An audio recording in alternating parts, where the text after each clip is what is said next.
संसार, सोडिला संसार माया तयावरी फार. धावे चाले मागे मागे, सुख दुःख साहे अंगे. याने घ्यावे नाम, याने घ्यावे नाम, तिसी करणे त्याचे काम. धावे चाले मागे मागे, सुख दुःख साही अंगी. तुका म्हणे भोळी, तुका म्हणे भोळी, विठ्ठल कृपेची कोवळी. धावे चाले मागे मागे, सुख दुःख साही अंगी. विठ्ठला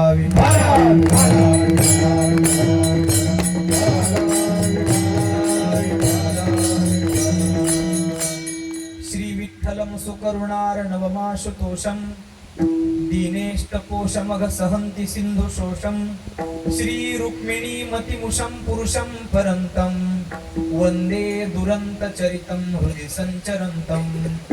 कलावज्ञ जीवोद्धरार्थावतारं, कलांकांक तेजोधिकामोदिवक्त्रं. खलानीशवादापनोदार्ह दक्षं, समाधिस्थ मूर्तिं भजे ज्ञानदेवं. नमो सद्गुरु तुकया ज्ञानदीपा, नमो सद्गुरु सच्चिदानंद रूपा. नमो सद्गुरु भक्त कल्याण मूर्ती, नमो सद्गुरु भास्करा पूर्ण कीर्ती. घ्यावी घ्यावी माझी सेवा,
विधाय भक्तिं विलोकितो येन समाधिराजः.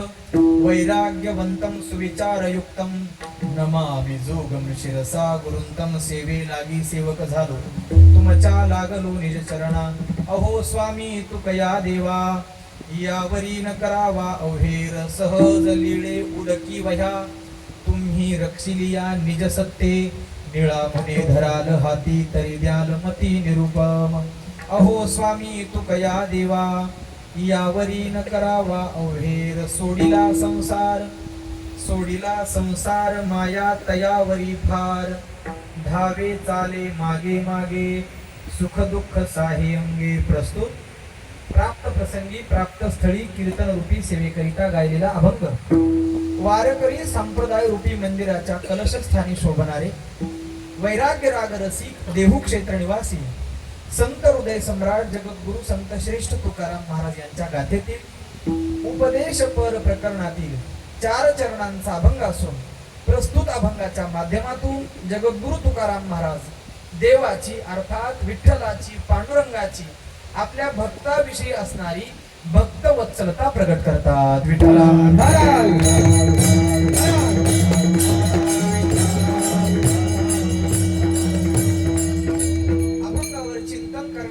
अत्यंत अल्पसह परिहार द्यायचा तो असा की गेल्या 18 वर्षापासून आपल्या माऊली कृपा विठ्ठल भक्त मंडळ म्हाडा वसाहत मुरुड पूर्व आयोजित वारकरी संप्रदायाच्या संत परंपरेमध्ये वारकरी संप्रदायातील साधकाला सिद्ध महापुरुषाला संतत्व बहाल करण्याचं अर्थात संतत्वाचं प्रमाणपत्र देण्यासाठी ज्यांची योजना देवानं केली असे संत परीक्षक श्रेष्ठात श्रेष्ठ असणारे संत ज्यांचं वर्णन करताना नामदेव महाराजांनी वर्णन केलं, गोरा जुनाट पैजुने हाती थापटणे अनुभवाचे. अनुभवाचं थापटणं आपल्या हातामध्ये घेऊन सगळ्या सिद्ध महापुरुषांची संत परीक्षा घेणारे संत परीक्षक, संत श्रेष्ठ, वयानं ज्येष्ठ, अधिकारानं ज्येष्ठ, अनुभवानं श्रेष्ठ असणारे श्री संत गोरोबा काका यांच्या पुण्यतिथीच्या निमित्तानं चालत असणारा हा भक्ती उत्सव. आणि या भक्ती उत्सवातील आजची 5व्या दिवसाची कीर्तन सेवा माझ्यासारख्या यह कष्टित वारकरी विद्यार्थ्याच्या वाट्याला आली. मी भाग्यवान आहे. विठ्ठला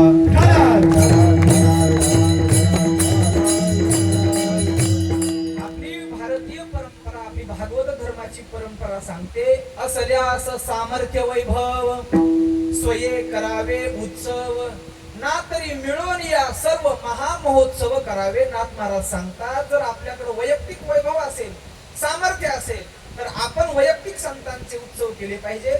आणि जर तेवढी ताकद नसेल, तेवढी भौतिक सामाजिक आर्थिक आपल्याकडे जर ताकद नसेल, तर ना तरी मिळून या सर्व भाविकांना श्रोत्यांना सज्जनांना एकत्र करून संतांचे देवाचे महामहोत्सव करावे. या न्यायानं आपण संत श्रेष्ठ गोरोबा काकांच्या पुण्यतिथीच्या या पर्व काळावर गेल्या 18 वर्षांपासून हा भक्ती उत्सव करत आहात. या भक्ती उत्सवामध्ये वारकरी संप्रदायाला अनुसरून असणाऱ्या सगळ्या साधना उपासना, ज्यामध्ये पहाटे काकडा आरती आहे, भगवती ग्रंथ सम्राट ज्ञानेश्वरीचं पारायण आहे, त्यानंतर सायंकाळी हरिपाठ, प्रवचन आणि हरिकीर्तन अशा अनेक विध उपक्रमांनी चालत असणारा हा अखंड हरिनाम सप्ताह भक्ती उत्सव. आणि या भक्ती उत्सवाला या म्हाडा वसाहतीतील सगळीच भाविक मंडळी, श्रोते मंडळी, तरुण मंडळी यांचा प्रत्यक्ष अप्रत्यक्ष अशा पद्धतीचा या ठिकाणी सहभाग आहे, सहकार्य आहे. आता प्रत्येकाचं नाव घेत बसलो तर मला वाटतं बराच वेळ जाईल आणि आपला वेळ झालेला सुद्धा आहे. एक वाक्यात सगळ्यांची नावं घेतो. वारकरी संप्रदायाच्या साधनेवर प्रेम करणारे आपण सगळेजण, अगदी माझ्यापेक्षा वयानं, अनुभवानं, साधनेनं, उपासनेनं ज्येष्ठ असणारे तुम्ही आमच्या गुरुवर्यांना ऐकण्यात तुमची 18 वर्ष गेली. मी ज्यांच्याकडे शिकलो, ज्यांच्या जवळ राहिलो, असे माझे सद्गुरू आदरणीय, ज्यांचं आपल्याकडं दरवर्षी काल्याचं कीर्तन असतं, आदरणीय बाबांना आपण 18 वर्षापासून ऐकताय. बाबांची बरीच कीर्तनं आपण ऐकलेली. असे बाबासारख्या महापुरुषांना आपण ऐकणारे ज्येष्ठ श्रेष्ठ तुम्हा सर्वांच्या चरणी विनम्रपणे अभिवादन. वारकरी संप्रदायाच्या साधकांवर प्रेम करणारे आपण, वारकरी संप्रदायाच्या साधनेवर प्रेम करणारे आपण आणि वारकरी संप्रदायाचं साध्य असणारा पांडुरंग परमात्मा, या पांडुरंग परमात्म्यावर प्रेम करणारे आपण, तुम्हा सर्वांच्या चरणी विनम्रपणे अभिवादन. या उत्सवासाठी प्रत्यक्ष अप्रत्यक्ष दिसणारी न दिसणारी सेवा करणारे आपण.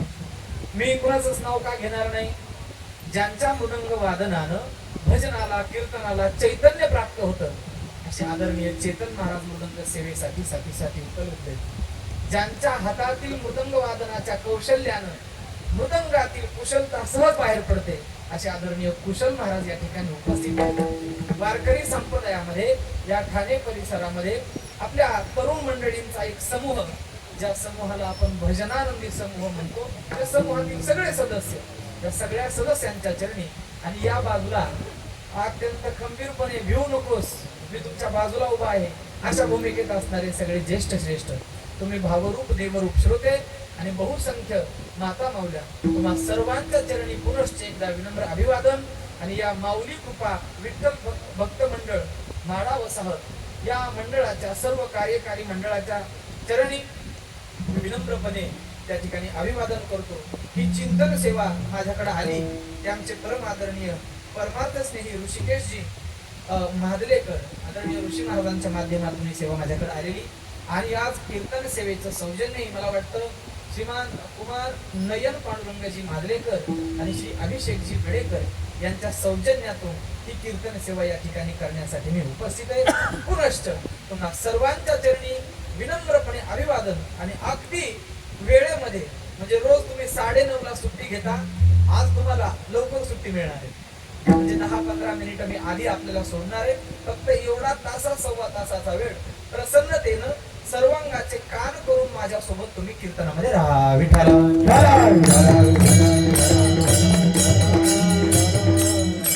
अभंग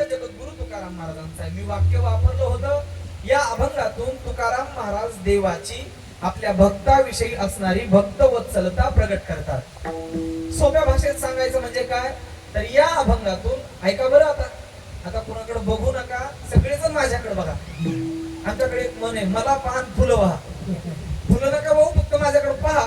म्हणजे पाहिल्यानंतर जरी एखादा शब्द नाही ऐकायला आला तरी तुमच्या लक्षात येईल. या अभंगातून तुकाराम महाराज देवाचं भक्तांवर असणारं प्रेम कसं आहे किंवा देवाचं प्रेम मिळवण्यासाठी भक्त काय काय करतात आणि असं देवासाठी देवाचं प्रेम मिळवण्यासाठी भक्त कशाचा त्याग करतात, त्या त्यागाच्या मोबदल्यामधून भक्ताच्या भक्तीच्या ऋणातून उत्तीर्ण होण्यासाठी देव त्या भक्तांसाठी काय करतो. एका वाक्यात देवाचा भक्ताविषयी असणारं कर्तव्य काय आणि भक्ताचं देवाच्या संबंधानं असणारं कर्तव्य काय, देव भक्ताच्या परस्पर कर्तव्याचा विचार जगद्गुरु तुकाराम महाराज या अभंगामधून मांडतात. विठाला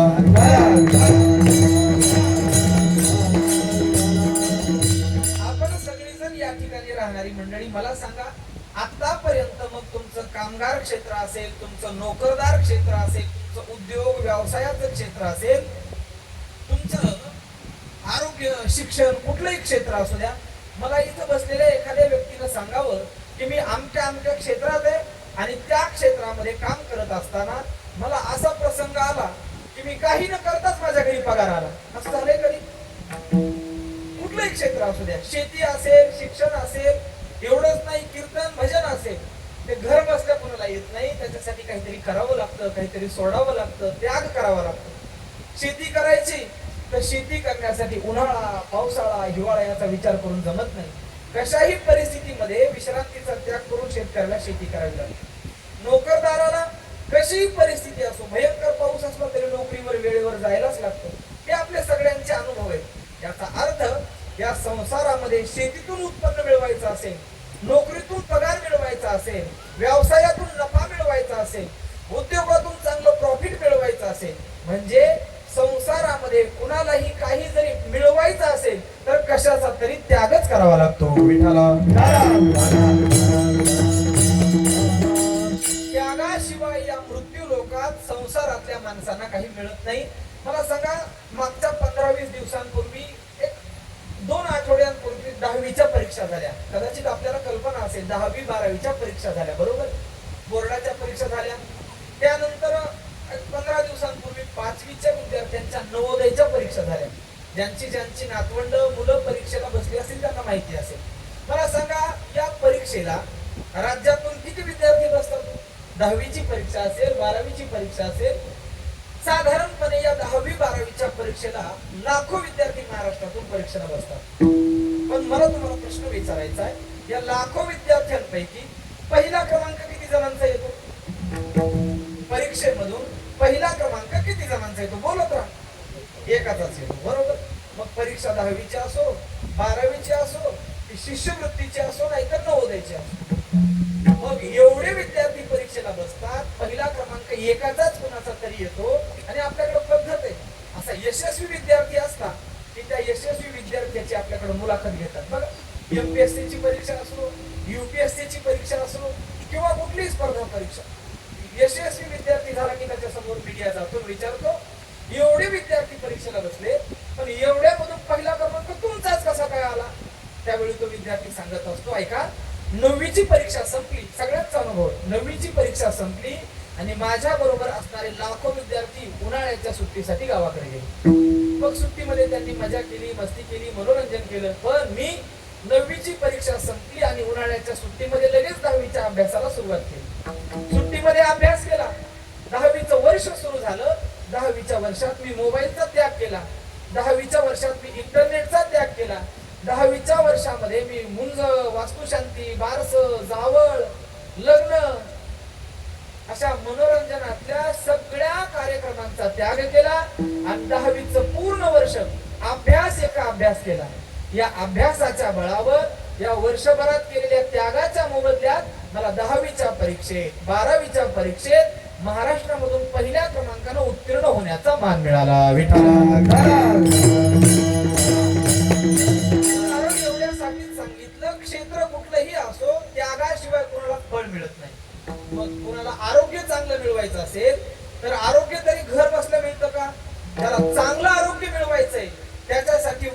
क्षेत्रातली लोक सांगतात तुम्हाला साखर झोपेचा त्याग करावा लागेल. पहाटे उठायचं, साखर झोपेचा त्याग करायचा महाराज आणि पळायचं. त्यानं काय होईल?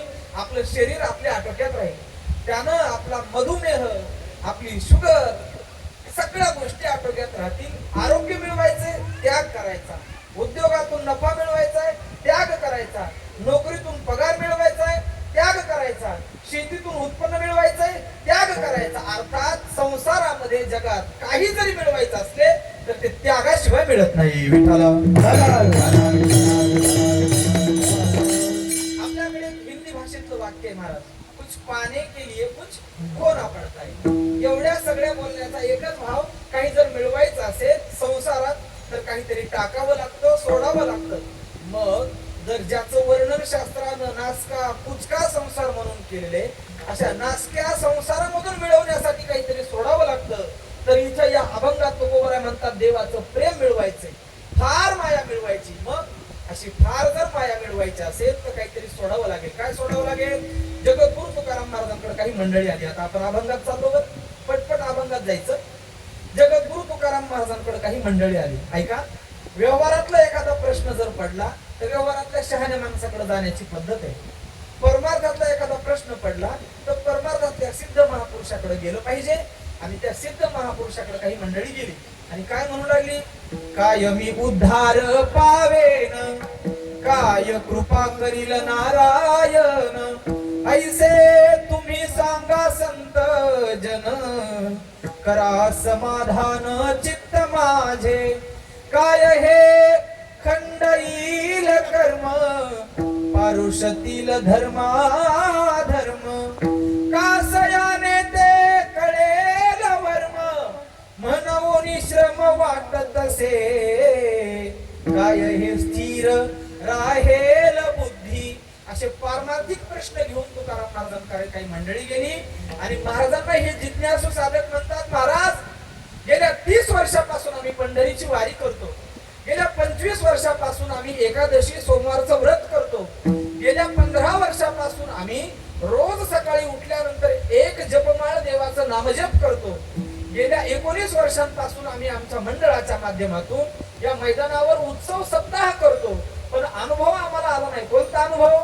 जे प्रेम, जे देवाचं प्रेम ज्ञानेश्वर महाराजांना मिळालं, जी देवाची फार माया नामदेव महाराजांना देवाकडून मिळाली, जे देवाचं प्रेम नाथ महाराजांना मिळालं, देवाचं जे प्रेम तुकाराम महाराजांना म्हणजे तुम्हाला मिळालं, त्या प्रेमाचा अंशही अजून आम्हाला मिळाला नाही. आमची अपेक्षा आहे की देवानं आमच्यावर तुमच्यासारखं फार प्रेम करावं, फार माया करावी. तुकोबारांनी सांगितलं, तुमचा प्रश्न योग्य आहे, तुमची सेवा, तुमच्या शंका अत्यंत योग्य आहे, पण देवाचा स्वभाव असा आहे. कसा देवाचा स्वभाव? महाराज, देवाच्या जवळ धारवाडी काटा आहे. आता शहरी लोकांना धारवाडी काटा माहिती नसेल, पण ही सगळी जुनी खेड्या भागातून आलेली मंडळी, धारवाडी काटा या शब्दाचा अर्थ देवाच्या काट्यामध्ये, देवाच्या मापामध्ये कुठलं पाप नाही. म्हणजे काय? उसाच्या कारखान्यावरल्या मापात तुम्हाला काटा मारता येईल, कापसाच्या जिनिंग मध्ये तुम्हाला माप मारता येईल, काटा मारता येईल, सोयाबीन खरेदी केंद्रावर तुम्हाला व्यापारी काटा मारून देतील. पण देव नावाचं असं एक दुकान आहे, ज्या दुकानामध्ये काट्यात मापात पाप नाही. का? देवाचा स्वभाव घेसी तेव्हा देसी, ऐसा अससी उदार. देव आधी घेतो आणि नंतर देतो. मग महाराज, आम्ही सेवा करतो ना, देवानं आमच्यावर प्रेम करावं यासाठी आम्ही देवाला सेवा देतो, देवाची भक्ती करतो. पण तुकोबाराय सांगतात असं नाही.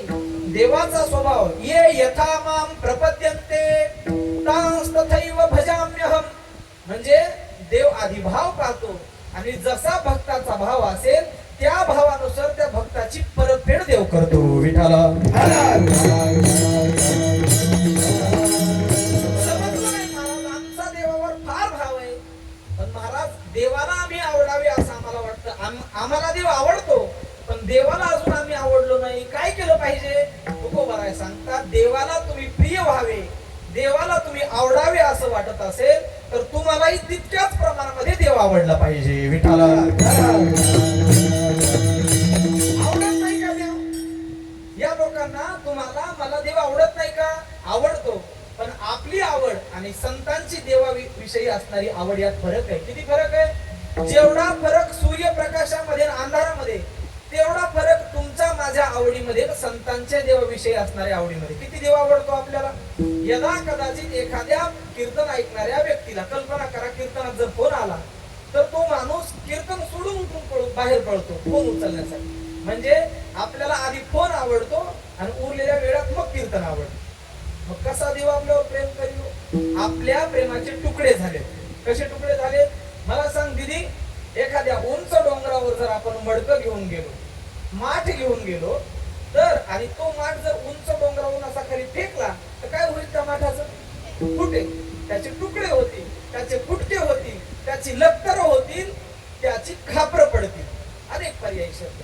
जसे उंच डोंगरावरून फेकलेल्या मडक्याची अनेक तुकडे होतात, फुटके होतात, ज्ञानेश्वर महाराज सांगतात जीवाच्या प्रेमाचे कसे अनेक तुकडे झालेले.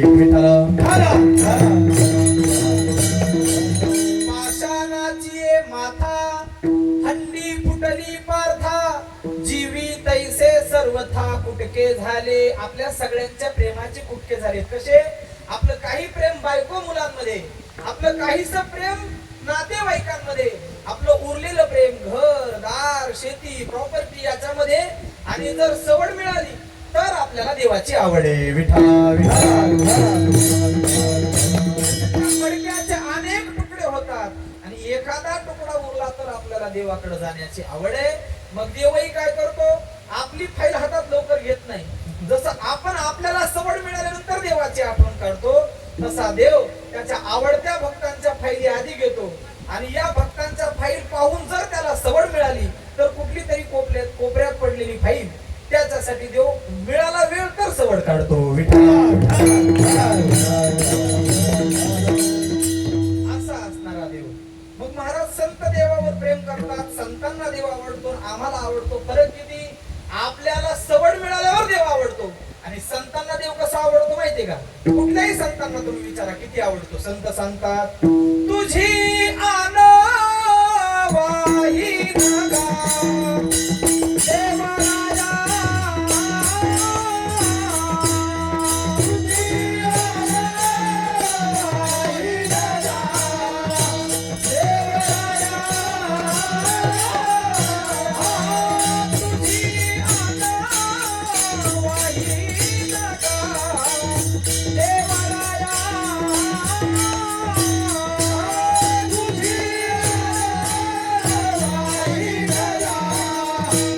देवराया, तुझी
ज्ञानेश्वर महाराजांना देव आवडतो. किती आवडतो?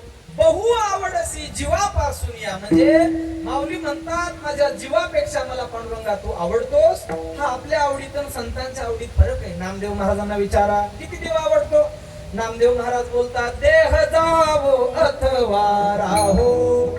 आज सिंगलच रंग काढायचं. देह जावो अथवा राहो पांडुरंगी दृढ भाऊ, पांडुरंगी दृढ भाव चरणन सोडी सर्वथा. आन तुझी पंढरीनाथा.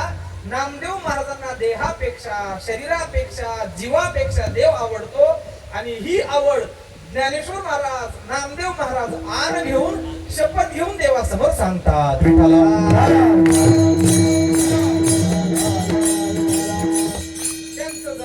मला तुम्हाला विचारायचं येऊच नाही, पण या मैदानाच्या बाहेर अचानक पाऊस सुरू झाला. नुसती कल्पना करा. श्रोते मंडळी, टाळकरी मंडळी, यदा कदाचित अवकाळी पाऊस या मैदानाच्या बाहेर सुरू झाला आणि तो पाऊस जर नोटांचा असेल, 500-500 रुपयांच्या नोटा जर अचानक पावसामध्ये पडायला लागल्या, तर प्रामाणिकपणे सांगा, या चालू कीर्तनातून किती जण उठून जातील? तुम्ही जाल नाही जाल मला माहित नाही, पण मीच कीर्तन सांगायला थांबायचो नाही, मीच तुमच्या आधी जाईल. म्हणजे पाऊस आला, पैशाचा पाऊस आला तर कीर्तन सोडून जाणारे आपण, एवढी आपली कीर्तनाची आवड. मग कसा देव आपल्यावर प्रेम करायचा हो? पण संतांची देवाविषयी असणारी आवड अशी आहे, जरी हे आकाशावर पडवाहे ब्रह्म घोळ भंगा जाय, वडवानळ त्रिभुवन खाय, परी मी तुझीच वाट पाहे गा विठोबा, आन करी अनिकांचा पांगिला, नामधारक तुझाची अंकिला. म्हणजे या जगात काही जरी घडलं, भूकंप जरी झाला, सगळं जग एका बाजूला झालं, तरी पांडुरंगाविषयी असणारी संतांची आवड कमी होत नाही. एवढे संतांना देव जीवापेक्षा जास्त आवडतात. विठ्ठला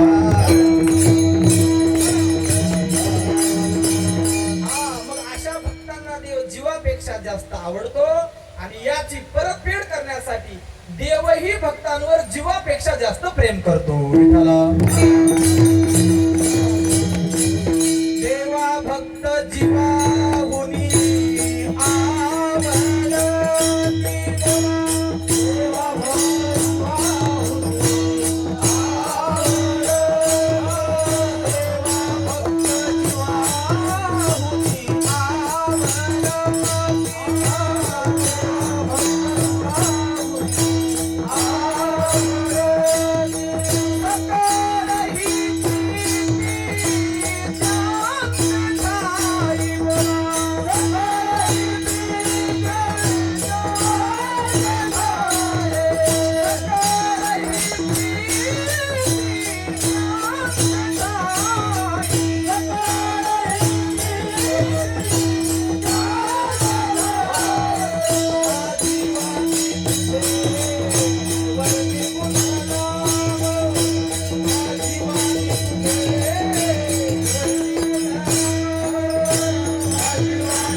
देवावर प्रेम करतात आणि देव परतफेड करताना सांगतो, देवा भक्त जीवाहुनी आवडती. जसं संतांना देव जीवापेक्षा जास्त आवडतो, तसं देवालाही भक्त जीवाहुनी आवडती. प्रयोजन काय? सकळ ही प्रीती त्यांचे ठाई. त्या भक्तांच्या ठिकाणी देवाचं सगळं प्रेम असतं. जे देवाचं प्रेम यशोदेवर नाही, जे देवाचं प्रेम नंद वसुदेवावर नाही, जे प्रेम सख्या बळीभद्र नावाच्या बंधूवर नाही, ते प्रेम देवाचं लाडक्या भक्त अर्जुनावर आहे. विठ्ठला महाराज, बराच वेळ झाला आम्हाला तुम्ही पटवून देताय आवड आवड. बरं, आम्ही आमच्या आवडीमध्ये वाढ करू, बदल करू, पण देवाचं फार प्रेम आम्हाला मिळवायचंय. काहीतरी पर्याय सांगा. तुकोबाराय सांगतात, जर ज्ञानेश्वर महाराजांसारखं देवाचं प्रेम तुम्हाला मिळवायचं असेल, नामदेव महाराज, नाथ महाराजांसारखं देवाचं फार प्रेम तुम्हाला मिळवायचं असेल, फार माया मिळवायची असेल, तर एकच पर्याय. कोणता पर्याय? या सगळ्या संतांनी असार असणाऱ्या संसाराला सोडलं आणि याच्या मोबदल्यात देवाने त्यांच्यावर फार माया केली, अशी संसाराची आसक्ती सोडा. अभंगाचं पहिलं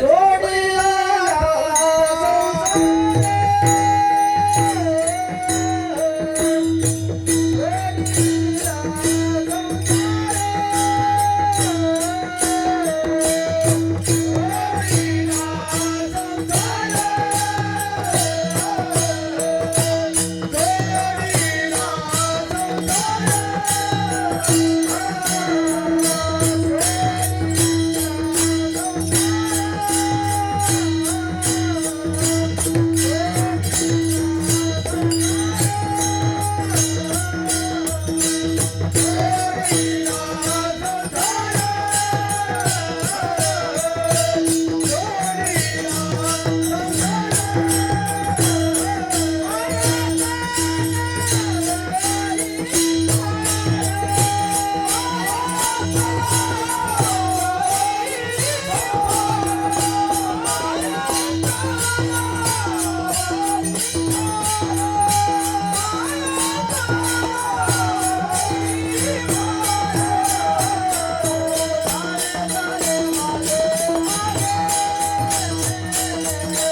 महाराजांनी जर तुम्हाला देवाची फार माया मिळवायची असेल तर जी कृती संतांनी केली ती तुम्हाला करावी लागेल. काय केलं संतांनी देवाची फार माया मिळवण्यासाठी सोडिला संसार माया तयावरी फार. महाराज अहो या संसार वाढवण्यात आम्ही दंग आहे. आम्ही आमची शिफ्टही बदलत नाही. आम्ही आमची एकही दिवस सुट्टी पडू देत नाही का तो संसार सुटेल संसार तुटेल एवढी आम्ही संसाराशी आसक्त झालोय. आम्ही देवासाठी संसार सोडू शकत नाही. महाराजांनी सांगितलं अरे बाबांनो देवाचं फार प्रेम मिळवण्यासाठी संसार सोडणं म्हणजे काम सोडायची नाही. संसार सोडणं म्हणजे जबाबदाऱ्या टाकून पळायचं नाही. संसार सोडणं या शब्दाचा अर्थ आपली नोकरी आपला व्यवसाय आपला उद्योग सोडायचा आणि देवाचं भजन करायचं. यानं देव प्रसन्न होत नाही. संसार सोडणं या शब्दाचा अर्थ आपण ज्या संसारामध्ये राहतो आपण जी नोकरी उद्योग व्यवसाय करतो ते संसारातली सगळी कामं करत असताना फक्त त्या संसारातल्या वस्तू व्यक्ती पदार्थाविषयी अंतःकरणात आसक्ती ठेवायची नाही आणि त्या वस्तू व्यक्ती पदार्थाविषयी अंतःकरणामध्ये मोह ठेवायचा नाही. विठाला असं जर निरासक्त भावनेनं तुम्ही संसारातली कामं केली असा निर्मोही भावनेनं जर तुम्ही संसार केला आणि प्रत्येक काम करत असताना ते काम ईश्वरार्पण बुद्धीनं केलं प्रत्येक काम कृष्णार्पण बुद्धीनं केलं तर तुम्ही केलेलं ते काम देवासाठी भक्ती ठरतं. आपल्या वाटेला आलेलं काम मग कोणतंही असो एखादा व्यक्ती एखाद्या मालकाकडे कामाला असेल ऐका बरं एखादा व्यक्ती एखाद्या मालकाकडे नोकर म्हणून कामाला असेल आणि त्याची ती नोकरी जर त्यानं ईश्वर भक्ती म्हणून केली तर ती सुद्धा देवाची पूजा ठरते. एखादा विद्यार्थी एखाद्या शाळेमध्ये शिकायला असेल शिक्षकाने त्या विद्यार्थ्याला सांगितलेलं काम ते काम जर त्यानं श्रद्धापूर्वक केलं तर शिक्षकाचं त्यानं केलेलं काम ती सुद्धा देवाची पूजा ठरते. एखाद्या बापानं एखाद्या मुलाला सांगितलं बाबा रे असं असं वागू नको आणि बापाची आज्ञा त्या मुलानं पाळली तर त्या मुलाला बापाची आज्ञा हीच देवाची पूजा आहे. दुसरी पूजा करायची गरज नाही. किंवा एखादी स्त्री आहे तिला महादेवाच्या मंदिरात पहाटे 4:30 आणि 5 वाजता उठून जायची गरज नाही. मग काय करायचं घरच्या महादेवाची अर्थात पतीची परमेश्वर म्हणून सेवा करायची. ही पतीची केलेली सेवा हीच ईश्वराची पूजा ठरते.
संसारात प्रारब्धानं नशिबानं भाग्यानं वाटेला आलेलं काम जर ईश्वर अर्पण बुद्धीनं केलं तर वेगळी देवाची पूजा करण्याची गरज नाही.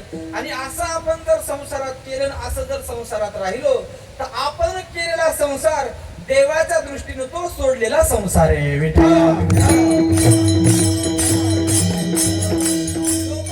महाराज हे जरा किचकटच वाटायला लागलं. महाराज तुम्ही आम्हाला सांगता यांनी संसार सोडला. नामदेव महाराजांनी कुठं संसार सोडला नाथ महाराजांनी कुठं संसार सोडला कोणत्या ज्ञानेश्वर महाराज सोडून कुठल्याच संतांनी संसार सोडलेला आम्हाला चरित्रात ऐकायला मिळालं नाही. बाबा रे नामदेव महाराजांनी संसार केला नाथ महाराजांनी संसार केला पण त्यांनी केलेल्या संसारात आपण करत असलेल्या संसारात फार मोठा फरक आहे. कसा फरक आहे ऐका. आमच्या मराठवाड्यामध्ये इथं परभणी लिहिले बरं झालं परभणी लिहिलं मी बीड जिल्ह्यातला आहे. बीड म्हटलं की सध्या जरा लोक घाबरतात पण तसं काही घाबरू नका मी सामान्य माणूस आहे. आमच्याकडे पद्धत आहे अमावस्येच्या दिवशी आमची आई आमच्या घरात प्रत्येकाची आई अमावस्येच्या दिवशी एका वाटीमध्ये 2 वाती, थोडस गोड तेल, त्याच्यानंतर 2 अगरबत्त्या, एक सोललेलं म्हणजे शेंडी काढलेलं नारळ आणि काळी पेटी देते. प्रत्येक मुलाजवळ, मुलीजवळ, सगळ्यांजवळ हे देतात. आणि अमावस्येच्या दिवशी आमच्याकडे हनुमंतरायाला नारळ फोडण्याची पद्धत आहे. भागाभागातल्या पद्धती की नारळ आपण सगळेजण फोडतो. या नारळात 2 प्रकार आहेत. कसे प्रकार आहेत? नारळामध्ये 2 प्रकार आहेत. कोणकोणते? काही वेळेला माझ्या हातामध्ये, आपल्या हातामध्ये एखादं नारळ असं येतं की ते देवासमोर फोडल्याबरोबर नारळामध्ये असणारा गाभा एकीकडे आणि ती करवंटी एकीकडे होते. बरोबर? असे काही नारळ असतात, मधून कोरडं असतं. एक नारळ असेल. आणि कधी कधी नारळ फोडताना असा अनुभव येतो, ते नारळ आपण फोडायला जातो, ते नारळ जड असतं, नारळ जड असतं. आणि ते फोडल्यानंतर, ते नारळ फोडल्यानंतर त्यातून आपण ओलं असल्यामुळे पाणी, नारळातलं पाणी बाहेर पडतं. आणि आपल्या प्रत्येकाचा अनुभव आहे, ते नारळ आपण काढताना त्या गाभ्यापासून, त्या करवंटीपासून नारळ बाजूला काढताना भयंकर कष्ट होतात. किती कष्ट? चमचा लावून काढलं तरी बाजूला निघत नाही. मंदिरात बसलेल्या म्हाताऱ्यांकडून आडकिता माहितीये, आडकिता घेऊन काढायचा प्रयत्न केला तरी बाजूला निघत नाही.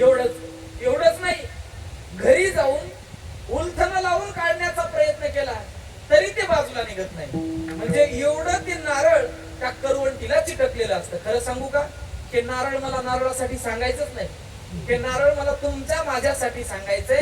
पहिलं जे नारळ आहे, ते पहिलं नारळ म्हणजे संतांचा संसार आहे. आणि हे जे दुसरं नारळ आहे, ज्या नारळाला चमचा लावला तरी निघत नाही, ज्या नारळाला आडकिता लावला तरी निघत नाही, जे नारळ उलथन लावून काढण्याचा प्रयत्न केला तरी त्या करवंटीला सोडत नाही, ते दुसरं नारळ म्हणजे तुमचा माझा जीवाचा संसार आहे. संतांचा संसार असा आहे, त्या नारळाप्रमाणे संसारात तर राहतात, पण ज्या वेळेला संसार सोडण्याची वेळ येते, क्षणार्धात तो संसार सोडून ते बाजूला राहतात, चिटकून राहत नाही. आणि आपण संसार करतो, आणि ज्यावेळी आपला संसार 70 वर्षाचा होतो, 80 वर्षाचा होतो, 90 वर्षाचा होतो, कोणीतरी म्हणतात अरे बाबा सोड ना. एवढंच नाही, सोड म्हणलेलं तर सोडत नाही. साक्षात यम जरी न्यायला आला तरी आपण यमानं जर विचारलं बाबा रे अजून किती दिवस, तरी तो सांगतो थोडं नातवाचं लग्न होऊ दे, पण तू त्याचं तोंड पाहू दे. म्हणजे आपल्या इच्छा आकांक्षा संपत नाहीत, साक्षात यम न्यायला आला तरी. म्हणजे जसं चमचा लावला तरी ते नारळ निघत नाही, तसं यम आपल्याला आपल्या खाटीवरून उचलून न्यायला तरी आपण त्या बाजेला, त्या खाटीला चिटकून बसतो. विठाला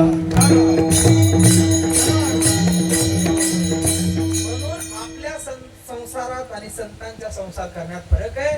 त्यासाठी आपण संसार सोडला पाहिजे, आसक्ती रहित संसार केला. वाट्याला आलेलं कर्म मग कुठलंही असो, कोणतं कर्म, उंच नीच काही नेणे भगवंत. या अभंगात तुकाराम महाराजांनी 21 संतांची उदाहरणं दिली. या 21 संतांपैकी एकाही संतांनी आपला संसार सोडला नाही. प्रत्येकानं आपल्या वाटेला आलेलं काम केलं. आणि एवढंच नाही, ते काम ईश्वर अर्पण बुद्धीने केल्यामुळे स्वतः देव ते काम करायला यायचा. माळ्या सावत्या असं करू लागे. सगळ्या संतांना जनाबाई सोबत त्यानं गोऱ्या वेचल्या. एवढंच नाही, सजन कसाया विकू लागे मांस. निकृष्ट असणार मांस विक्रीचं काम, आणि त्या कामामध्ये देवानं सहकार्य केलं. याचं कारण, हे काम करत असताना या सगळ्या संतांनी संसाराविषयी असणारी आसक्ती सोडली आणि ईश्वर अर्पण बुद्धीनं ते काम केलं. विठाला असं जर काम केलं तर हे काम कामाच्या खात्यात नाही, भक्तीच्या खात्यात जमा होतं. आणि अशी निरासक्त केलेली कामं हीच देवाला आवडणारी भक्ती आहे. विठाला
संसार करा.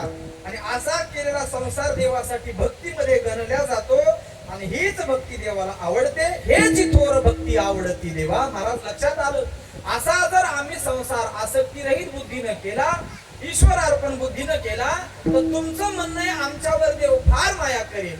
आम्हाला प्रश्न असा आहे, ती फार माया म्हणजे नेमकं काय? तर त्या फार मायेचं विश्लेषण, फार मायेचं स्पष्टीकरण जगद्गुरु तुकाराम महाराज सेवेसाठी निवडलेल्या अभंगाच्या दुसऱ्या चरणात करतात.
धावे मागे मागे, भक्ताच्या बरोबर चाले मागे मागे.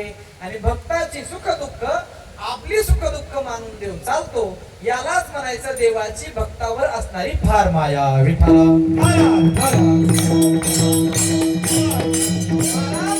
मग देव भक्तासाठी धावतो कधी, देव भक्तांबरोबर चालतो कधी, आणि भक्ताची सुख दुःख देव आपली सुख दुःख मानतो कधी. विठ्ठला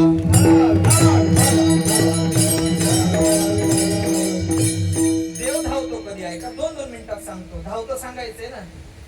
धावे मागे मागे. कधी देव भक्तांबरोबर भक्तांच्या मागे धावतो ऐका. अनेक कारण आहेत. त्यापैकी एक कारण सांगतो. महाभारतीय युद्ध होण्याच्या अगोदर, ऐकायला येते सगळ्यांना, महाभारतीय युद्ध होण्याच्या अगोदर पांडवांना वनवास मिळाला. आणि पांडव वनवासात असताना एके दिवशी दुर्वास ऋषी आपल्या 1000 विद्यार्थ्यांबरोबर अचानक हस्तिनापूरला, म्हणजे कौरव ज्या नगरीचे राजे आहेत अशा नगरीमध्ये हस्तिनापूरमध्ये गेले. कोण नगरीचा राजा? दुर्योधन, त्या कौरवांचा, त्या हस्तिनापूरचा राजा. आणि त्या दुर्योधनाकडे अचानक दुर्वास ऋषी गेले. आणि अतिथी देवो भव, अतिथीला देव मानण्याची आपली परंपरा, या न्यायानं त्या दुर्वासांची दुर्योधनाने एवढी छान पूजा केली, पाहुणचार केला. अतिथी कुणाला म्हणायचं? म्हणजे नाही, आणि तिथी म्हणजे वेळ तारीख, ज्याच्या येण्याची वेळ तारीख आपल्याला काही माहिती नसतं, असा अचानक आपल्या घरी आलेला व्यक्ती त्याला म्हणायचं अतिथी. अतिथी देवो भव. जो 15 दिवसांपासून फोन करून सांगतो मी या तारखेला येणार आहे, त्याला अतिथी नाही म्हणत. आणि असा अतिथी आला की त्याला देव म्हणून पूजा करणारी आपली संस्कृती. दुर्योधनाने एवढी छान पूजा केली, हजारो विद्यार्थ्यांना इच्छा भोजन दिलं, वस्त्रदान केलं, गोदान केलं आणि दुर्वास प्रसन्न झाले. साधूला प्रसन्न व्हायला फार लागत नाही, साधू अल्प उपचारावर प्रसन्न होणारे असतात. चेतन महाराज अडचण अशी आहे, साधूला मुंगीच्या मनातलं कळतं. बाबा साधूला मनोरथ ओळखे मुंगीचे, साधूला मुंगीच्या मनातलं कळतं. साधूला तुमच्या माझ्या मनात काय चाललंय हे कळतं. साधूला साधूच्या मनातलं कळतं. एवढंच नाही, साधूला देवाच्याही मनातलं कळतं. पण अडचण अशी बघा, साधूला सगळ्यांच्या मनातलं कळतं, फक्त एका व्यक्तीच्या मनातलं कळत नाही. कुणाचं सांगा बरं? साधूला दुर्जनाच्या मनातलं कळत नाही. साधूशी न कळे दुर्जनाची बुद्धी, हे दुर्गुणी दुर्जनाच्या डोक्यातलं साधूला कळत नाही. अडचण अशी झाली, प्रसन्न झाले दुर्वास दुर्योधनावरून. दुर्योधनाला म्हणायला लागले मी तुझ्यावर प्रसन्न आहे, तुला काय मागायचं ते माग. आता हा दुर्जनच, दुर्योधन काय सज्जन होता का? दुर्जन असणाऱ्या दुर्योधनाला साधू प्रसन्न झाले. मला सांगा, साधू प्रसन्न झाल्यावर माणसानं चांगलं काहीतरी मागितलं पाहिजे. माझ्या पाठीमागं लागलेली अनादि काळाची जन्म मरण परंपरा खंडित व्हावी, माझ्या पाठीमागं लागलेल्या आधी व्याधी संसार निवृत्त व्हावा, असं काहीतरी मागायचं. पण तो दुर्योधनच, त्यानं सांगितलं महाराज देणार ना? हो म्हणे देणार. काय तू जे मागशील ते मी देणार. काय मागितलं साधूला? दुर्योधन सांगायला लागला आमची भावकी वनामध्ये, ऐका बरं, आमची भावबंद वनात राहतात, वनवासात राहतात. माझी एकच इच्छा आहे, जशी तुम्ही अचानक अतिथी म्हणून माझ्याकडे आलात आणि मला इच्छा भोजन मागितलं, मग माझ्यावर जर तुम्ही प्रसन्न असाल तर एकच काम करा, जसे माझ्याकडे अचानक येऊन मला इच्छा भोजन मागितलं तसं आमचे भावकी आमची भावबंद वनात राहतात, वनवासात राहतात, अशा आमच्या पांडवांकडे तुम्ही जा. फक्त अट आहे, अंधार पडल्यानंतर पांडवांकडे जा आणि जसं मला इच्छा भोजन मागितलं तसंच त्या पांडवांना मागा. विठ्ठला यांच्या डोक्यात काहीच नाही, कशामुळे यानं असं मागितलं. साधूशी न कळे दुर्जनाची बुद्धी, हो म्हणून टाकलं. आणि एके दिवशी त्या दुर्योधनाचा शब्द पूर्ण करण्यासाठी हे दुर्वास या विद्यार्थ्यांना घेऊन अंधार पडल्यावर सायंकाळच्या वेळेला वनवासात त्या वनामध्ये गेले. धर्मराजानं पाहिलं श्री संतांची या माथा चरणावरी साष्टांग हे करी दंडवत. बहु जन्म पुण्य केल्यानंतर संत घरी येतात आणि संत घरी आल्यानंतर त्यांचा उपचार करावा म्हणून धर्मराज विचारू लागले काय सेवा करू दुर्वास आपली. दुर्वासाने सांगितलं अंधार पडलेला आहे, संध्याकाळची म्हणजे संध्या करण्याची वेळ आहे, बाजूच्या गंगेवर जाऊन मी 20 मिनिटात विद्यार्थ्यांबरोबर स्नान संध्या करून येतो, तोपर्यंत मी आणि माझ्या बरोबर असणाऱ्या 1000 विद्यार्थ्यांना इच्छा भोजन पाहिजे. आता मोठा प्रश्न पडला. काय प्रश्न पडला? अंधार पडल्यानंतर या अतिथींना आपण काय जेव घालायचं? का प्रश्न पडला? प्रश्न पडण्याच्या मागचं कारण असं, त्या दुर्योधनानं अंधार पडल्यावर दुर्वासांना का जायला सांगितलं? कारण पांडव वनवासात असताना यांच्या भोजनाची व्यवस्था व्हावी म्हणून देवानं सूर्यनारायणाने या पांडवांना एक थाळी दिली होती, एक पात्र दिलं होतं, एक परात दिली होती, एक प्लेट दिली होती. कशी होती ती परात? ते सगळे नाव 4 असले तरी एकच होती बरं का, वस्तू एकच होती. नाही तर तुम्ही म्हणाल एकाला पात्र, एकाला परात, एकाला पत्रावळी आणि एकाला प्लेट, असं नाही. एकच पदार्थ, फक्त त्याचे पर्यायी शब्द सांगितले. काय होतं त्या सूर्यनारायणाने दिलेल्या पात्राचं नाव? त्याला म्हणायचं अक्षय्य पात्र. आणि त्या अक्षय्य पात्राची सामर्थ्य शक्ती अशी होती, जोपर्यंत सूर्याची किरण पृथ्वीवर पडतात तोपर्यंत त्या पात्रातून पाहिजे तो पदार्थ, पाहिजे तेवढ्या प्रमाणात भोजनाचा पदार्थ त्या पांडवांना द्रौपदीला मिळायचा. ते सगळे जर सूर्योदयापासून सूर्यास्तापर्यंत आपली भोजन आवरायची आणि पात्र स्वच्छ करून अंधार पडला की ठेवून द्यायची. अडचण अशी झाली, अंधार पडलेला आहे, जीव काय घालायचं? बरं, अतिथी आलेले रिकाम्या हाताने गेले. हा दुर्वास साधू म्हणजे निव्वळ आग आहे, यानं जर शाप दिला तर आपला वनवास आणखी वाढेल. घाबरले धर्मराज. आणि धर्मराज अडचणीत असलेल्या धर्मराजाला द्रौपदीने ओळखलं. म्हणे काय झालं? म्हणे काही नाही, अशा अशा प्रकारचा प्रसंग आहे, एवढे एवढे विद्यार्थी दुर्वास आपल्याकडे आले, त्यांना जीव घालायचं. म्हणजे चिंता काय करता, तुम्ही पात्र वाटण्याची तयारी करा. अगं द्रौपदी पण जीव काय घालायचं, काही चिंता करू नका म्हणे. का? मी सगळं करते, तुम्ही पेला म्हणजे ग्लास ठेवा, चटई आतरून ठेवा, पात्र ठेवा, मी भोजनाची व्यवस्था करते. पांडवांनी सगळ्या जणांनी पत्नीने सांगितलं तसं ऐकलं आणि पत्नी असणारी द्रौपदी आपल्या झोपडीत जाते आणि झोपडीमध्ये जाऊन त्या द्रौपदीने भगवान श्रीकृष्ण परमात्म्याचं स्मरण केलं. स्मरण केल्यानंतर भगवान श्रीकृष्ण परमात्मा द्वारकेच्या राजमहालात आपल्या पट्टराण्यांच्या समवेत पंचपक्वान्नाचं ताट समोर आहे, अष्टभोग बाजूला उभेत आणि अशा वेळी पदार्थ आपल्या हातामध्ये घेतात. तो पदार्थ, तो भोजनाचा पदार्थ, तो घास भगवान मुखामध्ये घालणार. एवढ्यात द्रौपदीनं देवाचं केलेलं स्मरण देवाला लक्षात आलं आणि तो भगवान परमात्मा आपले पांडव, आपली द्रौपदी संकटात आहे म्हणून समोर वाढलेलं ताट, हातामध्ये घेतलेला घास सोडून भक्तांना संकटातून सोडवण्यासाठी राजमहालातून वनवासात धावत जातो. विठ्ठला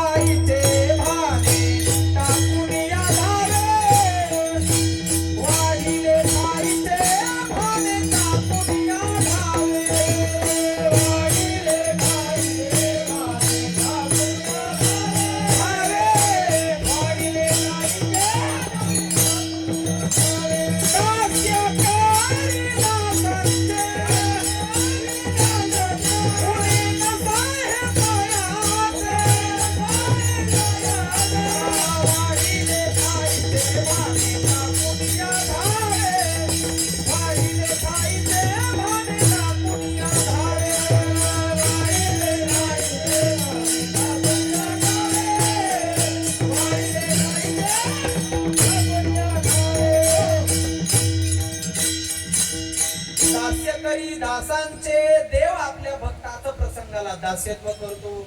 भक्ताच्या जीवनातला उणेपणा देवाला सहन होत नाही. उणेन साहे तयाचे म्हणून वाढिले म्हणजे वाढलेलं, ठाईचे म्हणजे समोर, भाने म्हणजे भोजनाचं जेवणाचं ताट सोडून भगवान परमात्मा भक्तांसाठी धावतो. धावे मागे मागे. देव चालतो कधी हो? देव भक्तांबरोबर भक्ताच्या पाठीमागे चालण्याची अनेक कारण आहेत. त्यापैकी एक कारण सांगतो. आपण सगळे पंढरला जातात. मला सांगा, पंढरपुरात सगळे सज्जनच असतात का? पंढरपूरच्या वारीला तुम्ही गेल्यानंतर सगळेच सज्जन भेटले असा एखादा माणूस इथं आहे का? नाही. का तर पंढरीच्या वारी चंद्रभागेच्या वाळवंटात स्नानाला गेल्यानंतर बऱ्याच जणांची आपली, तुमच्याकडे साईड बॅग म्हणत असतील, आमच्याकडे तिला शबनम म्हणतात, अशी शबनम चोरीला जाते. कुणाचे कपडे चोरीला जातात, कुणाची डायरी पाकिट चोरीला जातं. कारण काय? पंढरपूरच्या वारीमध्ये जर चोरी झाली नसती तर समजायचं वारीत सगळेच सज्जन आहेत. पण ज्या अर्थी पंढरीच्या चंद्रभागेच्या वाळवंटात आपल्या वस्तू चोरीला जातात त्या अर्थी सज्जनाबरोबर काही दुर्जन पण चोर पण असतात. का? मूढ पापी जैसे तैसे उतरी कासे लावून देवाकडे कसलंही चालतं. मूढ चालतात, पापी चालतात, जसे असतील तसे कसेही चालतात. मग असे दुर्जन पंढरीत येतात, असे दुर्गुणी चोर लोक पंढरीला येतात आणि देवानं सांगितलं खटनट यावे, शुद्ध होऊन जावे. असे लोक शुद्ध होण्यासाठी चंद्रभागेत स्नान करतात आणि देवाचं दर्शन करतात. मला सांगा, तुम्ही सगळं पाहिलं असेल पण तुम्हाला सांगतात ऐसा विटेवर देव कोठे. तुम्ही काशी पहा, गया पहा, द्वारका पहा, अयोध्या पहा, पण पांडुरंगाच्या दर्शनात जो अनुभव आहे, पांडुरंगाच्या दर्शनानं होणारं जे समाधान आहे ते जगात दुसऱ्या देवाच्या दर्शनात मिळत नाही. कारण असं बाकीच्यांना न्यून नाही समजायचं, पण बाकीच्या सगळ्या देवांची दर्शनं 20 फूट अंतरावरून आहेत. पण पांडुरंग नावाची एकमेव देवता अशी आहे की ज्याच्या पायावर डोकं ठेवून दर्शन घेण्याची आपल्याला मुभा आहे, परवानगी. आणि मग असं पांडुरंगाचं दर्शन घेण्यासाठी सज्जनही जातात, दुर्जनही जातात. आणि या दुर्जनांनी देव म्हणतो माझ्या पायावर डोकं ठेवलं की त्यांच्या दुर्बुद्धीचं मी ग्रहण करतो आणि त्यांना सद्बुद्धीचं मी दान देतो. असे अनेक दुर्जन पंढरपुरात येतात, अनेकांचे दुर्गुण मी माझ्या ठिकाणी घेतो आणि या दुर्गुणांचा साठा माझ्या ठिकाणी झाला की मला मालिन्य प्राप्त होतं, मला अपवित्रता प्राप्त होते. आणि माझ्या ठिकाणी असणारे हे भक्तांचे, दुर्जनांचे दोष, माझ्या ठिकाणी आलेलं मालिन्य घालवण्यासाठी मी या साधूच्या, या भक्तांच्या, या संतांच्या पाठीमागे चालत राहतो.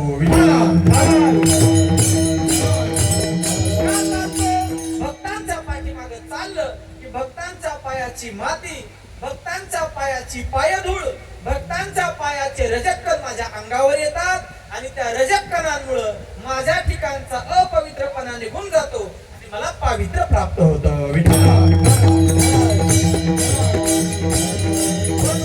देव इच्छी रज चरणीची माती, धावत चालती मागे मागे. भक्तांच्या पायाच्या मातीची इच्छा देव करतो. याच कारण त्यांच्या पाठीमागे देव चालला की देव म्हणतो माझ्या ठिकाणचा अपवित्रपणा निघून जातो आणि मला पावित्र्य येतं. माझे ठाई पवित्रपण ते मज भक्तांचे निदान. त्या भक्तांच्या पवित्रपणासाठी देव त्यांच्या पाठीमागे चालतो. विठ्ठला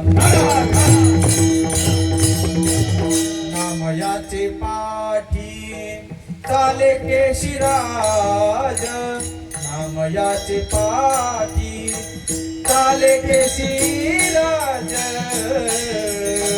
लागावयार चरणीचे चरणीचे, लागावयार चरणीचे.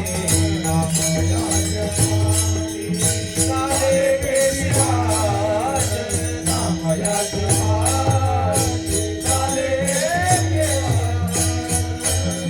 लागावयार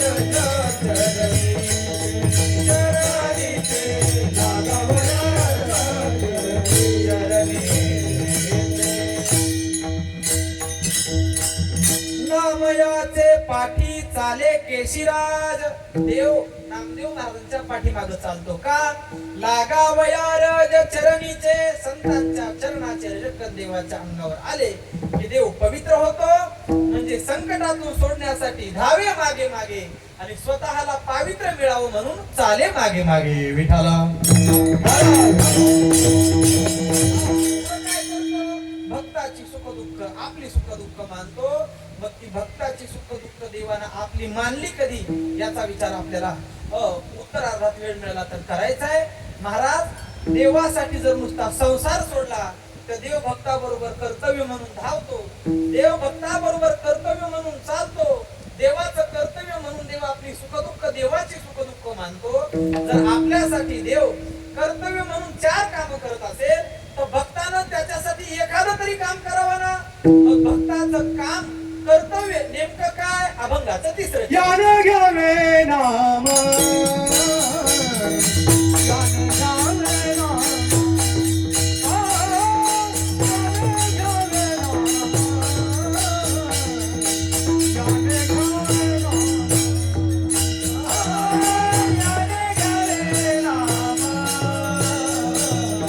ज्ञान घ्यावे नाम.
करत असेल तर भक्ताचंही देवाप्रती कर्तव्य. काय कर्तव्य? याने घ्यावे नाम.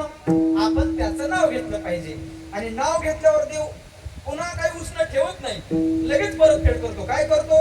आपण जर देवाचं नाव घेतलं तर देव आपली सगळी कामं करतो. तिसी म्हणजे देवासी, त्याचे म्हणजे भक्ताचे सर्व काम करण्याची जबाबदारी तो घेतो. मग एका नावाच्या मोबदल्यात देव आपली सगळी कामं जबाबदारी म्हणून करत असेल तर भक्ताचं कर्तव्य त्याचं नाव घ्यायचं.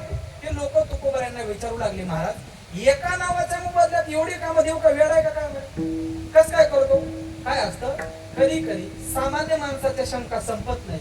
एक प्रश्नाचं उत्तर दिलं की दुसरं समोरच असतं. मग कधी कधी त्यांना त्यांच्या भाषेत, म्हणजे ज्याला ज्या भाषेत कळतं त्याला त्याच भाषेत सांगावं लागतं. मग तुकोबारायांनी आलेल्या लोकांना त्याच भाषेत सांगितलं. जसं त्यांनी त्या भाषेत सांगितलं तसं मी तुम्हाला त्यांच्याच भाषेत सांगणार आहे.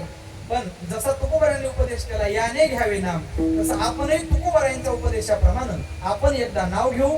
एकदा देवाचं नाव घेतल्यानंतर देव आपली सगळी कामं कशी करतो याचा विचार करायचा आहे. तत्पूर्वी सगळ्यांनी हातानं टाळी आणि मुखानं पांडुरंग परमात्म्याचं नाव घेऊ. विठोबा रखुमाई. टाळी वाजवा, बोला सगळे.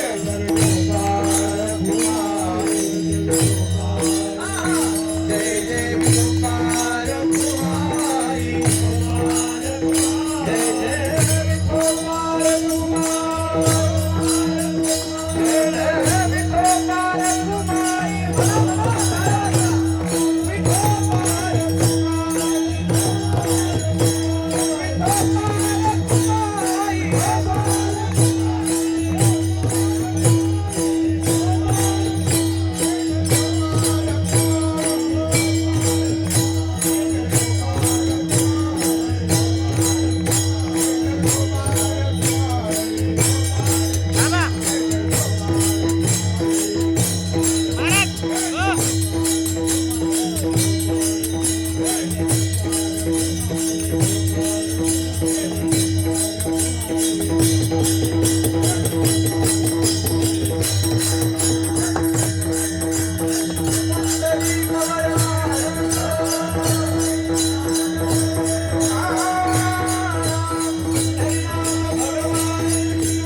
संसार माया तयावरी फार धावे चाले मागे मागे सुख दुःख साही अंगी. काय याने घ्यावे नाम किसी करणे त्याचे काम. म्हणायला लागले एका नावाच्या मोबदल्यात देव आमची कामं करीलच कसा. आता ऐका बरं, चौकदार इकडे या.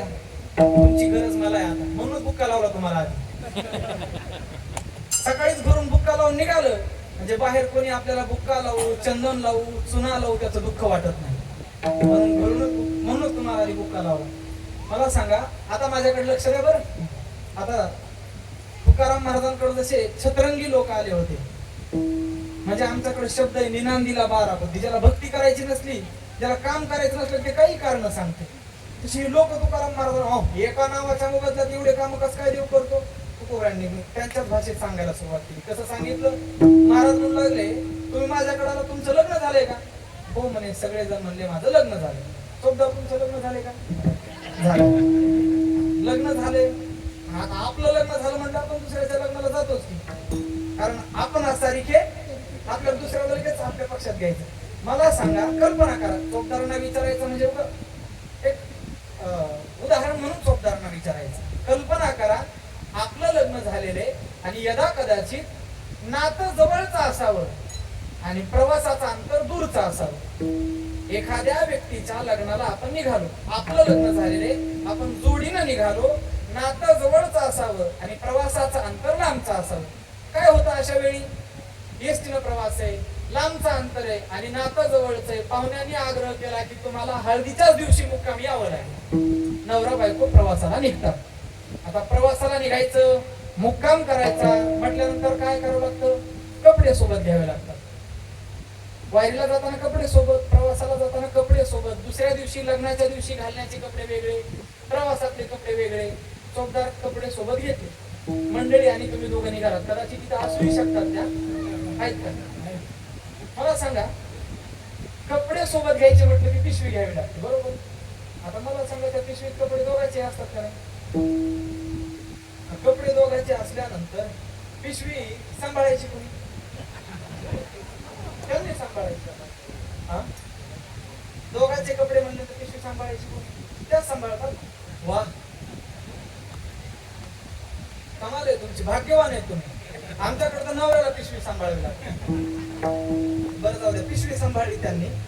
आणि एसटी स्टँडला तुम्ही दोघं गेलात. कल्पना करा, एसटीला गर्दी आता 12ही महिने 24 तास आणि 7ही दिवस. कुठला वार म्हणायचं नाही, सण म्हणायचं नाही, तितकीच गर्दी. एसटी स्टँडला दोघं गेलात, सांभाळली पिशवी तुमच्या मंडळीत. एसटी जागा धरायला पुढं कोण जात? धन्यवाद. एसटी जागा पतीला नवऱ्याला धरावी लागते. प्रवास करायचा आहे दोघांना, जागा धरायची नवऱ्यानं. जागा धरायला गेल्यानंतर यदा कदाचित 2 जागा नाही भेटल्या आणि एकच जागा भेटली तर भेटलेल्या जागेवर तुम्ही बसता का मंडळींना आमच्या काकूंना बसवता? घाबरू नका. बरं जाऊ द्या, घाबरायला लागले. यांनाच बसायचं नाही, बायकोलाच बसवावं लागणार आहे. माना नाही तर नाही माना. ऐका, प्रवासाला निघाल्यानंतर कपडे जरी बायकोचे असले तरी पिशवी ही नवऱ्यालाच उचलावी लागते. मान्य करा नाही तर नका करू. बरं, दोघाला जरी एसटी जाऊन बसायचं असलं तरी जागा नवऱ्यालाच पुढे जाऊन धरावी लागते. मान्य करा नाही तर नका करू. एसटी जर 2 जागा 2 सीट मिळाले तर सुदैव, आणि जर एकच सीट मिळालं तर मिळालेल्या सीटवर बायकोचाच अधिकार असतो. मान्य करा नाही तर नका करू. कल्पना करा, एवढ्या एसटी अशा उन्हाळ्याचे दिवस, आणि एसटी मध्ये काय सगळेच पंढरपुरातल्या सारखे सज्जन लोक नसतात. कोणी अमृत पिलेलं असतं, कोणी 8-8 दिवस आंघोळ केलेली नसते. असे अनेक प्रकारचे, अनेक रंगात रंगलेले रंगीन लोक एसटीत असतात. मग त्यांच्या दारूचा वास, कुणाच्या घामाचा वास, एसटीच्या प्रदूषण धुराचा वास, अशामुळं बऱ्याच महिला मंडळींना वांती येते, मळमळ होते. मला सांगा, आपल्या बायकोला आलेली वांती नवऱ्यानं सहन करायची का दुसऱ्या कोणी सहन करायची? नवऱ्यानं सहन करायची. एवढ्यावर नवऱ्याचा वनवास संपत नाही. प्रवास पूर्ण झाला. बायकोच्या त्या लग्नाच्या ठिकाणी, हळदीच्या ठिकाणी गेला. हळद झाली, लग्न लागलं. लग्नात परंपरा असते. कुठल्याही कार्यक्रमात, संसारातल्या कार्यक्रमात परंपरा असते. आपण त्यांना आहेर न्यायचा, ते परतफेड आहेर. ते संसार म्हणजे साठवलोटे. आहेर न्यायचा, ते आपल्याला आहेर करतात. महिला मंडळी, मला सांगा, तुम्हाला शालू साडी माहिती? साडीतला शालू नावाचा प्रकार माहिती? शालूतला पैठणी नावाचा प्रकार माहिती? आणखी काही काही प्रकार माहिती असतील, पण तुम्हाला माहित नसलेला एक प्रकार मला तुम्हाला सांगायचा. तुम्हाला शालू माहिती, पैठणी माहिती, आणखी कोणती माहिती असेल? तुम्हाला खो-खो साडी माहिती का? खो-खो साडी नाही माहिती. खो-खो साडी कशाला म्हणायचं माहिती का? कल्पना करा, माझ्या आत्याच्या मुलीच्या लग्नाला माझ्या आईनं आहेर म्हणून नेलेली साडी आमची आत्या आठवणीनं जपून ठेवते, आणि तीच साडी पुन्हा आमची आत्या माझ्या लग्नाच्या वेळेला आईला आहेर म्हणून परत आली. एवढ्यावर प्रवास थांबत नाही. आमची आई, आता ती माझीच आई, ती साडी तशीच जपून ठेवते. आत्याच्या घराच्या वास्तुशांतीला पुन्हा आहेर म्हणून तीच साडी घेऊन जाते. ती साडी तिथं आत्या लक्षात ठेवते, ती माझीच आत्या लक्षात ठेवते. ही आपल्या भाऊजीने दिलेली साडी ती तशीच जपून कपाटात ठेवते. बरोबर आमच्या घरातल्या पुन्हा वास्तुशांतीच्या कार्यक्रमाला आत्या टावेल टोपी बरोबर तीच साडी आहेर म्हणून घेते, तीच साडी पुन्हा आमच्या घरी येते. ज्यावेळी एकच साडी 10-12 घर फिरून तिच्या मूळ घरी माहेरी येते, त्यावेळेस त्या साडीला म्हणायचं खो-खो साडी. खो-खो मध्ये काय असतं? एक खेळाडू 10-15 घर फिरतो पुन्हा त्याच्या मूळ जागेवर येतो. तसं त्या खो-खो साडीचा प्रकार आहे. ही खो-खो साडी, ही टॉवेल, ही टोपी आपण त्यांना द्यायची, त्यांनी आपल्याला द्यायची. लग्न संपलं. बरं, किती प्रीतीचा पाहुणा असला तरी फार दिवस राहायला जमतंय का? लग्न संपलं की निघायचं. प्रीतीचा पाहुणा झाला म्हणून काय फार दिवस राहावे? अरे कृष्णा, अरे कान्हा, मन रंगना मोहना. वेळ संपत आला, असू द्या. आणि या पाहुण्यांना आपल्या परतीच्या वाटेला निघावं लागतो. चोपदार पुन्हा पिशवी नवऱ्यानंच उचलायची. तुमचा अपवाद सोडून द्या, नवऱ्यानंच जागा धरायची, नवऱ्यानंच बायकोला त्या जागेवर नेऊन बसवायचं, नवऱ्यानंच घरी तिला घेऊन यायचं. आणि एवढ्यावर वनवास संपत नाही.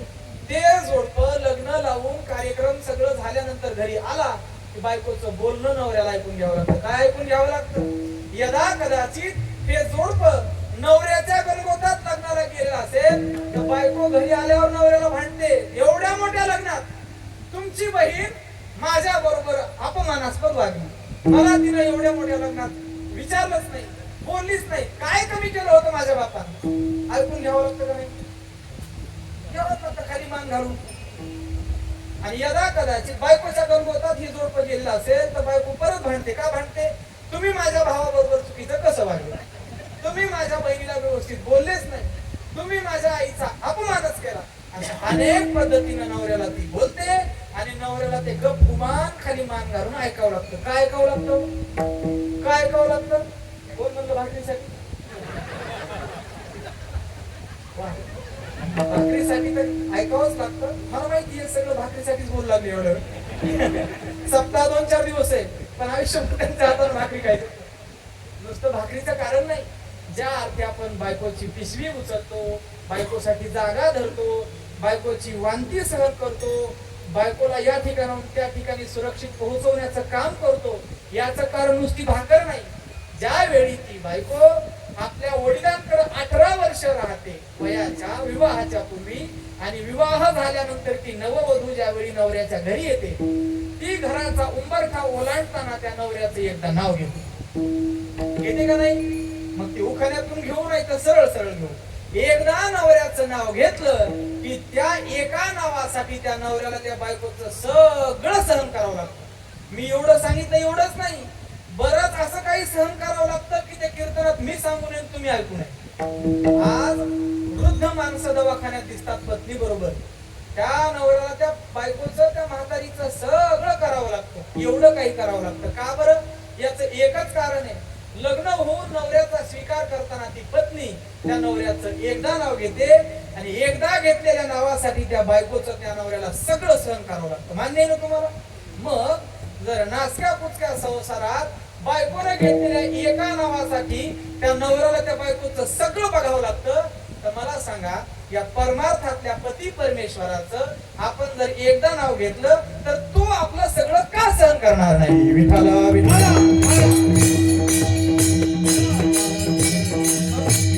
घ्यावे नाम तिसी करणे त्याचे काम. सगळी कामं त्याला करावी लागतात आणि तो आपली पत्नी सारखी काळजी घेतो. एखाद्याची पत्नी तिच्या अंगावरचं जर वस्त्र फाटलेलं असेल तर लाज पत्नीची जाते का पतीची जाते? हो, पतीची जाते. एखाद्या लहान मुलाच्या अंगावरला कपडा फाटलेला असेल तर लोक त्या मुलाला नाव ठेवतात का त्याच्या मायबापाची मापा काढतात? मायबापाची मापा काढतात. जसं पत्नीच्या अंगावरली साडी फाटलेली असेल तर लाज नवऱ्याची जाते, लेकराच्या अंगावरची कपडी फाटलेली असतील तर लाज मायबापाची जाते, तसं भक्त जर आपला भक्त दुसऱ्याच्या दारात हात पुढे उभा करून असेल तर लाज भक्ताची नाही देवाची जाते. विठ्ठला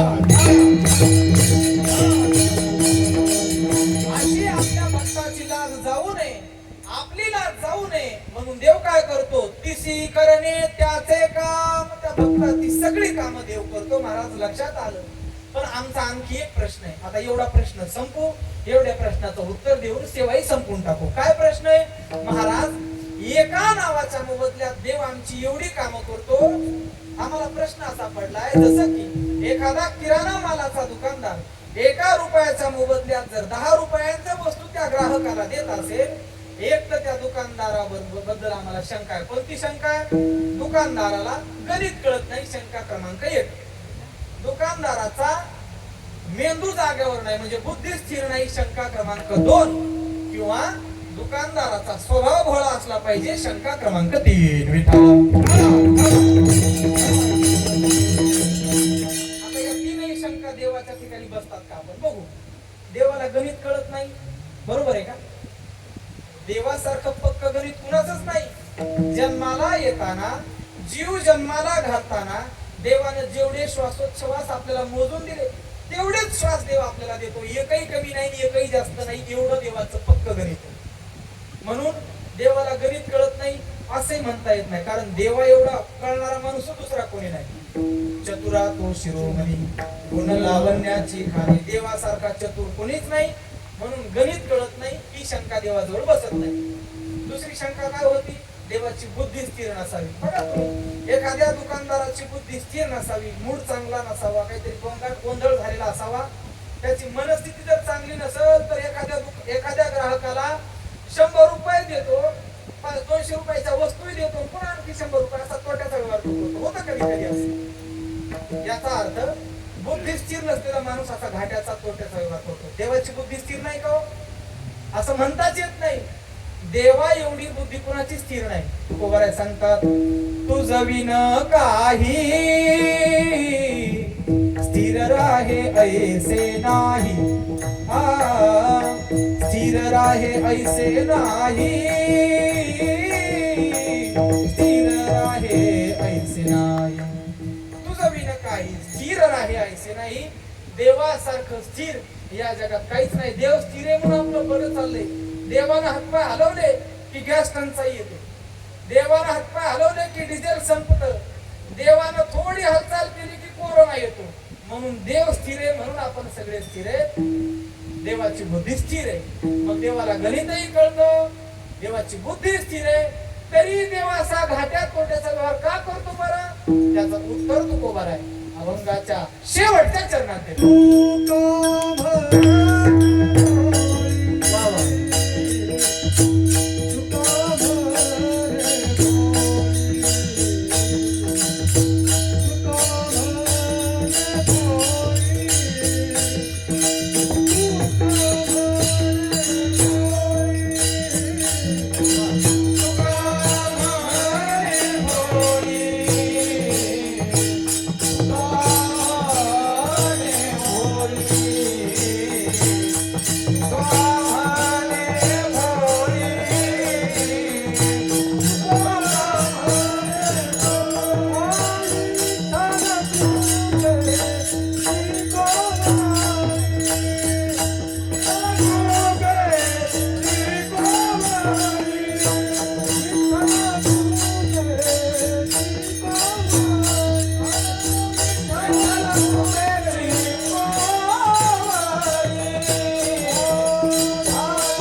कृपेची कोवळी ज्या अर्थी एका नावाच्या मोबदल्यात देव आपली हजारो कामं करतो तुकोबाराय म्हणतात त्याचा स्वभाव भोळा आहे. आणि ही भोळ्या स्वभावाची असणारी विठू मावली तुका म्हणे भोळी विठ्ठल कृपेची कोवळी आपल्या भक्तांवर कोवळी कृपा करत असते.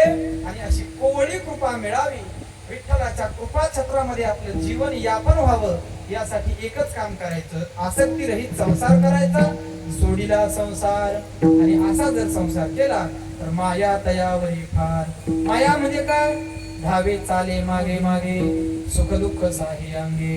काय करतो बरच काही सहन करतो सगळंच करतो जे देवाच्या करण्याच्या कक्षेच्या पलीकडचे सगळंच करतो. आपण ऐकलंय त्या चोखोबरायांची बहीण भगवान परमात्मा झाला आणि चोखोबरायांच्या बहिणीचं भगवान परमात्म्यानं चोखोबाची बहीण झाला शारंगधर आणि वहिनी उघडादार हाका मारी. आपल्या कक्षेच्या म्हणजे त्याच्या कामाच्या योजनेच्या पलीकडे बाळंतपण करण्याचं कामही देव करतो. फक्त त्याच्यासाठी आसक्तीरहित संसार करावा. आणि देवाचा स्वभाव आहे जसं पाहिजे जेवढं पाहिजे तेवढं आधी द्यावं लागतं. टेबला करून दिलं तर देव आपलं काम करतो. त्याच्यासाठी देवाचं काम म्हणजे देवाची तितकी परिपूर्ण आवड आपल्याला असली पाहिजे. देवाच्या संतांच्या भगवान श्री हरी पांडुरंगाच्या चरणी विनंती की जे प्रेम देवानं ज्ञानेश्वर महाराज तुकाराम महाराज नाथ महाराज नामदेव महाराज आदी संतांवर केलं संत श्रेष्ठ गोरोबा काकांवर देवानं जेवढं प्रेम केलं तेवढ्या प्रेमातील किमान एक अंश तरी देवानं आमच्यावर प्रेम करावं. शता एका तरी जन्माच्या शेवटी कृपाळुवा पोटी येईल दया. 100 जन्माच्या शेवटी तरी देवाला आमची थोडीशी दया येवी आणि आमची धुळकात पडलेली फाईल देवानं एकदा तरी हातात घ्यावी ना आमचा देवानं विचार करावा अशा पद्धतीची विनंती करायची. आतापर्यंत आम्हाला जे संसारानं आधी व्याधींनी त्रस्त केले या संसारातल्या आधी व्याधींपासून देवानं आम्हाला मुक्त करावं. जन्म मरणाची आमच्या पाठीमाग लागलेली अनादी काळापासूनची एरझार या एरझारीतून देवानं आम्हाला किती जन्म झाला फेरा गणित नाही जी दातारा या भोवऱ्यामधून या चक्रामधून देवाला आम्हाला बाजूला करावं आणि देवाच्या चरणाजवळ जागा द्यावी अशा पद्धतीची विनंती या चिंतन सेवेच्या माध्यमातून भगवान श्री हरी पंढरीनाथाच्या संत श्रेष्ठ ज्ञानोबरायांच्या संत श्रेष्ठ गोरोबा काकांच्या जगद्गुरु तुकाराम महाराजांच्या नाथ महाराज नामदेव महाराज निळोबाराय या सर्व संतांच्या चरणी सद्गुरु जोग महाराजांच्या चरणी ही प्रार्थना विनंती करायची. झालेली चिंतन सेवा भगवत चरणी संत चरणी तुम्हा सर्व मातृपितृतुल्य श्रोत्यांच्या चरणी या कीर्तन साथीसाठी उपस्थित असणाऱ्या सगळ्या ज्येष्ठ श्रेष्ठ गायक वादक मंडळींच्या चरणी ही सेवा विनम्रपणे समर्पित करायची. वारकरी संप्रदायाचं भविष्य असणारी ही बाल भागवत मंडळी या ठिकाणी टाळ घेऊन उपस्थित आहे. त्या सगळ्या बाल भागवतांच्या चरणी ही सेवा समर्पित करायची.